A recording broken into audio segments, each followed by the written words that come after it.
अंतरिक्ष में एक ऐसी रहस्यमयी चीज दौड़ रही है जिसकी रफ्तार और ट्रजेक्टरी देखकर वैज्ञानिक हैरान हैं। नाम है 3I एटलस, जिसे न सूरज की ग्रेविटी की फिक्र है और न ये किसी ग्रह के चक्कर लगा रहा है। नासा के मुताबिक ये हमारे सौरमंडल के बाहर से आया इंटरस्टेलर कॉमेट है। कुछ एक्सपर्ट्स का कहना है कि कहीं ये एलियंस का भेजा हुआ स्पेसशिप तो नहीं। नमस्ते, मैं हूं आदित्य।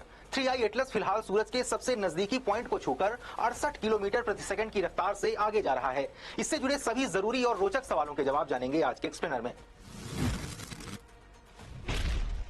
3I एटलस एक इंटरस्टेलर ऑब्जेक्ट यानी किसी दूसरे सौरमंडल से हमारे सौरमंडल में आई ठोस चीज है। इससे पहले इंसान सिर्फ दो इंटरस्टेलर ऑब्जेक्ट पहचान सके हैं, 2017 में ओमुआमुआ और 2019 में बोरिसो। जुलाई 2025 को चिली में नासा के एटलस टेलीस्कोप ने पहली बार 3I एटलस धूमकेतु को देखा था, जब ये बृहस्पति ग्रह की छाया में टिमटिमा रहा था। नासा के मुताबिक ये एक हाइपरबोलिक ऑर्बिट में घूम रहा है, यानी इसका रास्ता सीधा या चपटा है।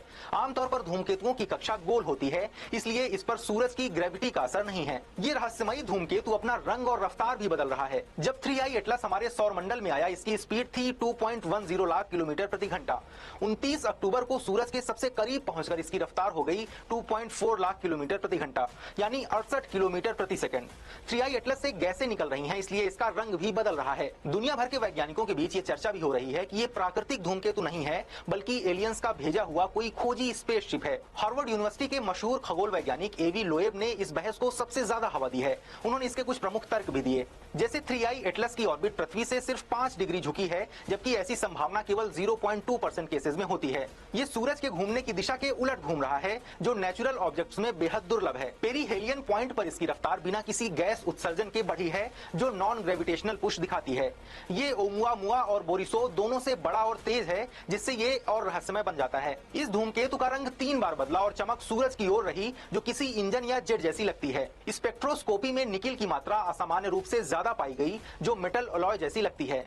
कुछ हफ्तों में ये मंगल, शुक्र और बृहस्पति के पास से गुजरा। 29 अक्टूबर को सूरज के पीछे छिप गया। इसका रास्ता एलियन जांच मिशन जैसा लगता है। हालांकि नील डिग्रास टायसन और ब्रायन कॉक्स जैसे कई वैज्ञानिकों ने लोएब की ये थ्योरी खारिज कर दी है। उन्होंने इसे नेचुरल कॉमेट बताया, जो सूरज की परिक्रमा कर लौट जाएगा। आखिर में जानते हैं कि क्या इससे पृथ्वी को कोई खतरा है। वैज्ञानिकों के मुताबिक इससे पृथ्वी को कोई खतरा नहीं है। नासा का मानना है कि इसका रास्ता ऐसा नहीं है कि ये पृथ्वी या किसी दूसरे ग्रह से टकरा जाए। ESA के मुताबिक 19 दिसंबर को ये पृथ्वी के सबसे नजदीक से गुजरेगा, लेकिन तब भी इसकी पृथ्वी से न्यूनतम दूरी करीब 27 करोड़ किलोमीटर रहेगी। 3I एटलस फिलहाल धुंधला हो चुका है और अब इसकी चमक भी घटेगी।